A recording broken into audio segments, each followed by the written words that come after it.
Bonjour et bienvenue dans Couture Tranquille, le podcast qui t'accompagne pas à pas sur ton chemin de couture avec douceur, confiance et simplicité. Je suis Séverine, créatrice du blog Bulle de créativité. Et ici, je t'emmène dans un espace doux, tranquille, loin de la course du quotidien, où la couture devient un moment à soi, un moment de calme, de joie et de confiance. Installe-toi confortablement, on commence.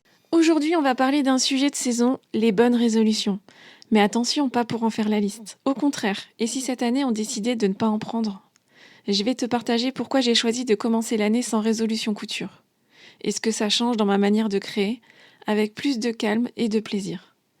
Chaque début d'année, on entend un peu partout, cette année je vais mieux m'organiser, je vais finir tout ce que j'ai commencé, je vais coudre ma garde-robe capsule, je vais apprendre à la couture de vêtements. Ces intentions partent souvent d'un bon sentiment. Mais dans la pratique, elles ajoutent souvent une pression inutile. On transforme ce qui était un plaisir en une to-do list. Et si on n'avance pas comme prévu, on se sent coupable, démotivé, comme si on avait raté quelque chose.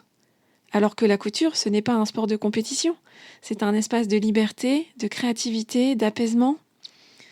Et je crois que c'est important de le rappeler, surtout au moment où tout le monde fait des bilans et des plans pour l'année. Cette année, au lieu de prendre des résolutions, j'ai choisi d'accueillir ce qui viendra sans plan rigide. Je me demande plutôt qu'est-ce que j'ai envie d'explorer, qu'est-ce qui me fait envie là maintenant, et qu'est-ce qui m'apporterait du calme ou qu'est-ce que j'aurais plaisir à coudre. Ça change tout.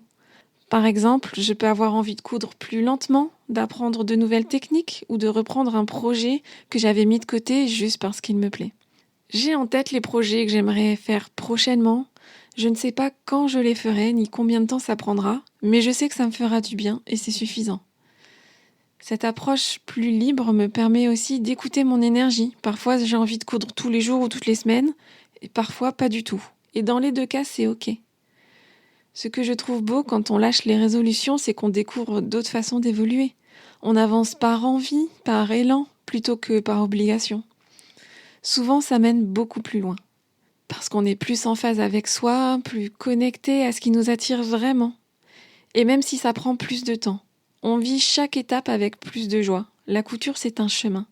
Et parfois, le plus important, c'est de marcher tranquillement, sans savoir exactement où on va. Alors si tu m'écoutes et que tu sens la tentation de tout planifier, de te fixer plein d'objectifs couture pour 2026, respire. Tu peux tout à fait commencer l'année sans plan, sans liste, sans pression. Demande-toi simplement, qu'est-ce que j'ai envie de vivre à travers la couture cette année ? Et laisse les réponses venir tranquillement, au fil des jours et de ton énergie. La couture, c'est un espace de liberté. Et cette année, tu as le droit d'en faire un cocon, pas un défi. Bien entendu, je partage ici mon point de vue.